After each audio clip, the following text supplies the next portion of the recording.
Hello everyone, welcome to my channel. In today's video, I'm going to teach you how to access the new Contacts Campaign metrics. By the end of this walkthrough, you'll know exactly where to go and what to click to see how many new contacts your campaigns are generating and how those contacts are being attributed. First, start by heading into your main navigation and opening the marketing section. From there, look for the option labeled Campaigns. This is where all of your marketing campaigns live, and it's the central place you'll use to evaluate performance across different initiatives. Go ahead and click to open your campaigns view. Once you're on the campaigns page, look toward the top of the screen for the Analyze option.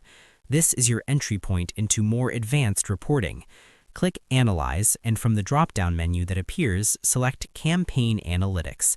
This will open a dedicated analytics area that focuses specifically on how your campaigns are performing over time. Inside the Campaign Analytics view, you'll see several tabs across the top of the page. To access your new contacts data, switch to the tab labeled Other Metrics. This tab is designed to show additional performance indicators beyond basic metrics like opens or clicks, and it's where you'll find metrics related to contact creation.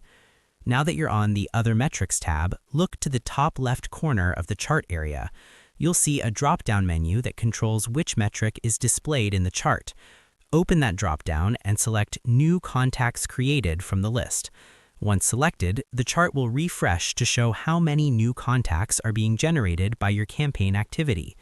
This view allows you to identify which campaigns are driving the most new contacts and understand where your marketing efforts are having the greatest impact.